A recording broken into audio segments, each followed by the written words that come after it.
পররাষ্ট্র প্রতিমন্ত্রী শাহরিয়ার আলম জানিয়েছেন, মতিউর রহমান নিজামের মৃত্যুদণ্ডের প্রেক্ষিতে বাংলাদেশ থেকে তুরস্ক তার রাষ্ট্রদূত প্রত্যাহার করেছে এমন কোনো খবর তার কাছে নেই। প্রত্যাহার বিষয়ে আনুষ্ঠানিক কোনো চিঠিও পাননি তিনি। পররাষ্ট্র প্রতিমন্ত্রী আরও জানান, বাংলাদেশের অভ্যন্তরীণ বিষয়ে পাকিস্তান যে প্রতিক্রিয়া জানাচ্ছে তাতে করে দুদেশের সম্পর্ক নিয়ে ভাবার সময় এসেছে। দুপুরে নিজ বাসভবনে সাংবাদিকদের তিনি বলেন, তুরস্ক ও পাকিস্তানকে এক করে দেখা ঠিক হবে না। তিনি বলেন, আগের যে কোনো সময়ের চেয়ে বর্তমানে বাংলাদেশের সাথে আন্তর্জাতিক সম্পর্ক শক্তিশালী রয়েছে। বাংলাদেশ নিয়ে আন্তর্জাতিক চক্রান্তের চেয়ে অভ্যন্তরীণ ষড়যন্ত্র বেশি হচ্ছে বলে পররাষ্ট্র প্রতিমন্ত্রী মন্তব্য করেন।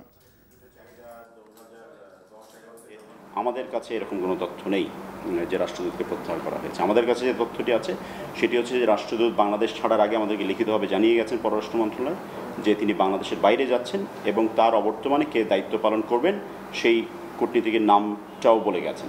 এটি একটি স্বাভাবিক প্রক্রিয়া, এই যে প্রক্রিয়াটা তারা অবলম্বন করেছেন।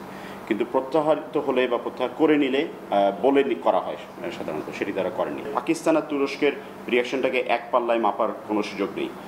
পাকিস্তানের বিষয়টি ফার মোর গ্রেভ এবং আমাদের জন্য খুবই ডিস্টার্বিং।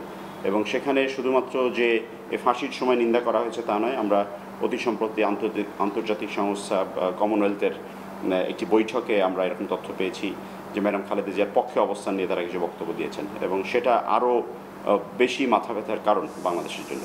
এবং ভবিষ্যতে বাংলাদেশ পাকিস্তান সম্পর্কের ক্ষেত্রে এই বিষয়গুলি আমরা অবশ্যই মাথায় রাখবো এবং আমরা খুব গভীরভাবে এই বিষয়গুলি পর্যবেক্ষণ করছি।